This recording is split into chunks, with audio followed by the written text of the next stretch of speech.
Pois é, bom dia, Roberta. Bom dia a todo mundo que acompanha a gente aqui no SBT News.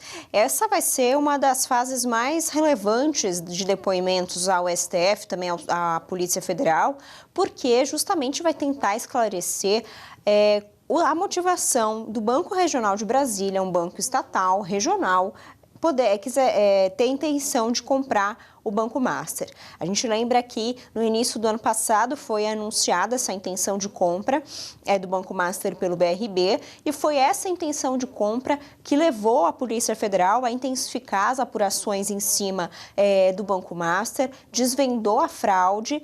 Primeiramente, o Banco Central impediu que essa compra acontecesse lá na metade de 2025. No final do ano, a Polícia Federal revelou as fraudes que envolviam Daniel Vorcaro e, portanto, pediu a liquidação do banco em novembro do ano passado. Então, essa fase dos depoimentos dos dirigentes do Banco de Brasília, ela é essencial para descobrir, primeiro, por que existia esse interesse de compra, se de fato existia um acordo entre a direção do Banco de Brasília e Daniel Vorcaro para maquiar as contas que estavam já fraudulentas do Banco Master, e se de fato o Banco Regional de Brasília tinha a possibilidade de comprar o Banco Master, mesmo sabendo que boa parte dos títulos do Master já estavam podres. Então, ponto essencial da investigação. E a gente lembra também que um ponto essencial vai ser o esclarecimento da participação ou não do governador aqui do Distrito Federal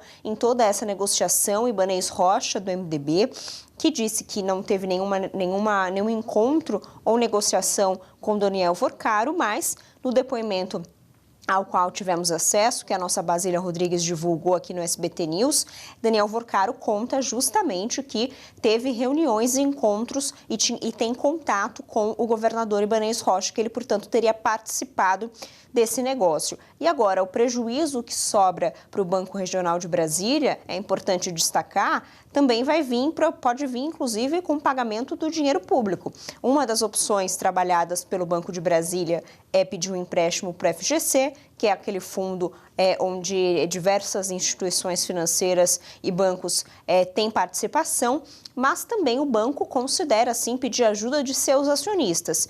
E o maior acionista do Banco de Brasília é justamente o governo do Distrito Federal. Portanto, necessitaria de um aporte de dinheiro público para tentar salvar a pele do BRB, Roberta. Pois é, e tudo isso em meio à polêmica, muitas críticas a Dias Toffoli, né? E Ander, bem-vindo, ótimo dia para você. O que já temos também de repercussões sobre os depoimentos que começaram hoje, hein? Bom dia, Roberta. Bom dia, Vitória. Bom dia para todo mundo que está nos assistindo. Boa semana para todo mundo. A semana começa, então, com esses depoimentos, né, colhidos pela Polícia Federal no caso do Master. E é importante a gente relembrar um pouco o contexto desses depoimentos, porque era para eles terem acontecido antes, na semana passada.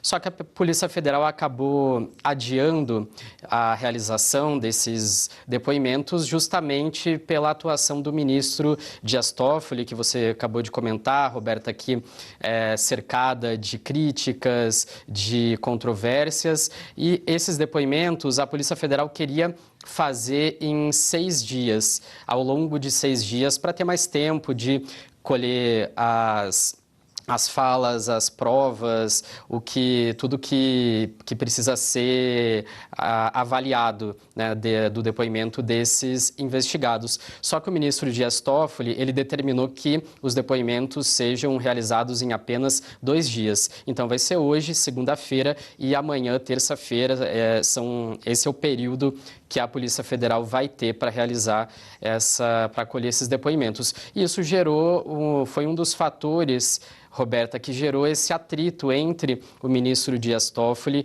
e a Polícia Federal, justamente porque esses depoimentos são super importantes para poder, como a Vitória acabou de mencionar, poder ter mais informações sobre o que aconteceu de fato, por que o BRB teve essa intenção de comprar o Banco Master, que já estava passando por problemas, se o governador Ibanez Rocha, de fato, participou das negociações, como o Daniel Vorcaro disse. Então, é importante ouvir o que os outros investigados que participaram dessa operação têm a dizer. Em 2 dias, a Polícia Federal acredita que é pouco tempo.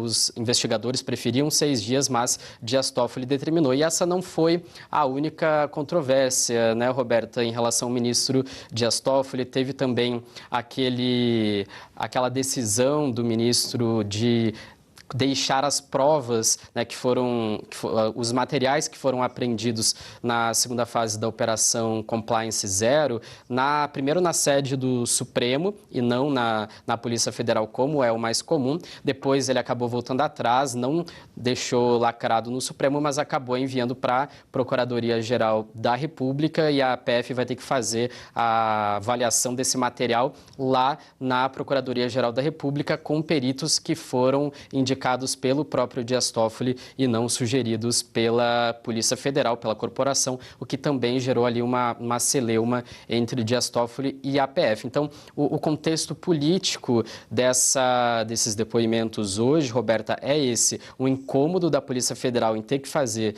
em apenas 2 dias e a continuidade dessa desconfiança, dessas críticas à atuação do ministro Dias Toffoli, Roberta. O clima é esse. Daqui a pouquinho, nossa Gisele Soares vai, inclusive, comentar mais alguns detalhes do processo, em meio às críticas em relação ao relator Dias Toffoli.